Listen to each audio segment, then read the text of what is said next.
दोस्तों आज कुछ अलग करने की कोशिश करते हैं। देखिए, कांग्रेस से निकले नेता और बीजेपी से जा जुड़े नेताओं का क्या हालचाल है दोस्त। चलिए बात करते हैं। पहले बात करें कांग्रेस की। पुरानी पार्टी है। आजादी के बाद कांग्रेस से टूट करके 50 पार्टियां बन चुकी हैं। इनमें से कई खत्म हो चुकी हैं और कुछ आज भी अस्तित्व में है। अब सब निकले लेकिन हर कोई सफल नहीं हुआ। लेकिन कुछ ऐसे भी नाम हैं जिन्होंने ना केवल अलग पार्टी बनाने का जोखिम उठाया बल्कि हर चुनौती भी स्वीकार की। देखिए, पहले इतिहास बताता हूं मैं आपको। 2 बार तो इंदिरा गांधी ने ही कांग्रेस को तोड़ दिया था और दोनों बार वो सफल हो जाती हैं। आजादी से पहले कांग्रेस 2 बार टूटी। 1923 में चित्तरंजन दास और मोतीलाल नेहरू ने कांग्रेस पार्टी छोड़ दी थी और स्वराज पार्टी बनाई थी। 1939 में महात्मा गांधी से नाराज होकर के सुभाष चंद्र बोस ने all India forward block party बनाई थी। आजादी के बाद 1959 में कांग्रेस से टूटने के बाद 3 नई पार्टी बन जाती हैं। किसान मजदूर प्रजा पार्टी, हैदराबाद स्टेट प्रजा पार्टी और स्वराज खेदूत संघ। 1956 से और 1970 तक कांग्रेस से अलग कर 12 नई पार्टियां बनती हैं और 1967 में चौधरी चरण सिंह ने कांग्रेस से अलग होकर के भारतीय क्रांति दल का गठन किया। बाद में यह लोक दल के नाम से जाने गए और 12 नवंबर 1969 के दिन कांग्रेस के मजबूत सिंडिकेट ने जब तत्कालीन प्रधानमंत्री इंदिरा गांधी को पार्टी से निकाल दिया तो उन्होंने अपनी नई पार्टी बना दी। नाम क्या था? कांग्रेस आर। सिंडिकेट के नेताओं ने कांग्रेस का नाम बदल करके इंडियन नेशनल कांग्रेस ओ कर दिया था। तो इंदिरा गांधी ने कांग्रेस को तोड़ते हुए फिर नई पार्टी बनाई, कांग्रेस आई। उस समय 1969 में बीजू पटनायक ने उत्कल कांग्रेस और आंध्र प्रदेश में एम चेन्नई रेड्डी ने तेलंगाना प्रजा समिति बनाई। 2009 में जगन मोहन रेड्डी ने अपने पिता वाई.एस. राजेश्वर रेड्डी के नाम पर वाईएसआर कांग्रेस बना ली। 2016 में पार्टी एक बार फिर टूटी। अब इस बार कारण छत्तीसगढ़ के पूर्व मुख्यमंत्री अजीत जोगी थे। जोगी ने छत्तीसगढ़ जनता कांग्रेस बना करके अपना रास्ता अलग कर लिया था। देखिए, आपको एक डाटा देता हूं, कितने लोग कांग्रेस से निकले और बीजेपी से जा जुड़े, अलग पार्टी से जा जुड़े। एक है एडीआर की रिपोर्ट है, उसने सर्वे किया 2014 से 2021 के दौरान कुल 7 सालों में 222 नेता कांग्रेस छोड़कर के दूसरी पार्टी में चले गए, जिसमें 177 सांसद और विधायक हैं। 115 उम्मीदवार कांग्रेस में शामिल भी हुए हैं। इनमें 61 सांसद और कुछ विधायक हैं। लेकिन यहां पर हम कुछ सफल लोगों की बात कर लेते हैं जिन्होंने कांग्रेस छोड़ी और अपनी खुद की पार्टी बनाई और अस्तित्व उनका बन चुका है। बात मुख्यमंत्री ममता बनर्जी से करते हैं। उनका राजनीतिक करियर कांग्रेस के युवा नेता के तौर पर शुरू होता है। 1976 में वे महिला कांग्रेस महासचिव बनती हैं। 1984 के लोकसभा चुनाव में वो माकपा नेता सोमनाथ चटर्जी को हराकर के सांसद बनती हैं। ये बहुत बड़ी जीत थी। राजीव गांधी जब प्रधानमंत्री हुआ करते थे तो उन्हें युवा कांग्रेस का राष्ट्रीय महासचिव बनाया गया था। देखो, साल 1989 में जब जादवपुर लोकसभा सीट से चुनाव हार गई थी, लेकिन साल 1991 में हुए आम चुनाव में वह कोलकाता दक्षिण सीट से जीत हासिल कर लेती हैं और दोबारा से सांसद बन जाती हैं। कई मुद्दों पर कांग्रेस से मनमुटाव होने पर करीब 25 साल वहां रहने के बाद वे 1998 में पार्टी से अलग हो गई। उन्होंने तृणमूल कांग्रेस की स्थापना की। यह पार्टी जल्द ही राज्य की मुख्य विपक्षी दल बन जाती है। तो काफी ज्यादा संघर्ष के बाद ममता बनर्जी की पार्टी को बंगाल में सत्ता 2011 में हासिल हुई थी। 2011 में उन्होंने पश्चिम बंगाल में 34 साल से सत्ता पर काबिज वामपंथी मोर्चे का सफाया कर दिया था। देखिए, 5 मई 2021 को उन्होंने तीसरी बार मुख्यमंत्री पद की शपथ ली थी, जबकि कांग्रेस बंगाल में अपने अस्तित्व के लिए संघर्ष करती दिखाई दे रही है। अब दूसरी बात मैं करता हूं शरद पवार की। कांग्रेस में एक जब बड़ी टूट हुई थी तो वो सन था 1999। शरद पवार ने सोनिया गांधी के नेतृत्व को चुनौती दी थी। पवार, पीए सगमा और तारिक अनवर जैसे बड़े नेताओं ने सोनिया गांधी के प्रधानमंत्री बनने पर विरोध किया था, जिसके बाद उन्हें पार्टी से निकाल दिया गया। स्वाभाविक है। तीनों ने मिलकर के 5 मई 1999 को राष्ट्रवादी कांग्रेस पार्टी का गठन कर लिया। हालांकि पवार ने अलग पार्टी तो बना ली, लेकिन कुछ राष्ट्रीय महत्वाकांक्षा के कारण वे कांग्रेस के साथ चलते रहे। अभी तो सत्ता भी उनके साथ है महाराष्ट्र में।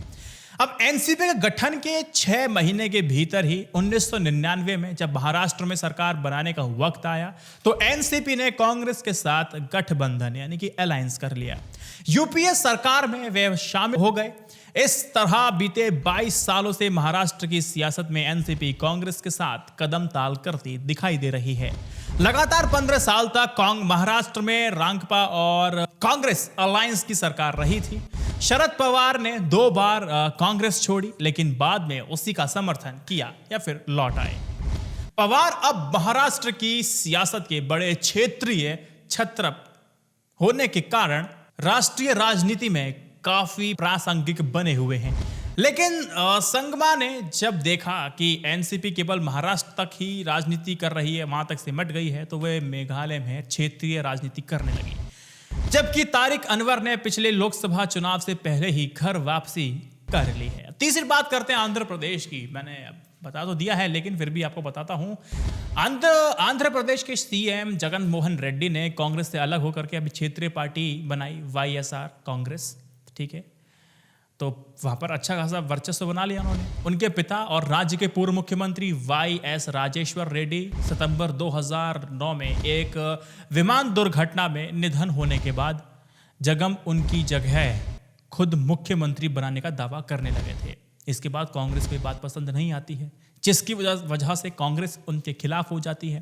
कांग्रेस की परवाह किए बिना पिता के विराट जन समर्थन के सहारे खुद की अपनी अलग पार्टी बनाई। हालांकि इस राह में कई अड़चने भी आई और उनकी पार्टी का राज्य में काफी संघर्ष करना पड़ा था, लेकिन अभी राज्य की कमान उन्हीं के हाथ में है। यह संतोष करने वाली बात उनके लिए है और उस पार्टी के लिए भी है।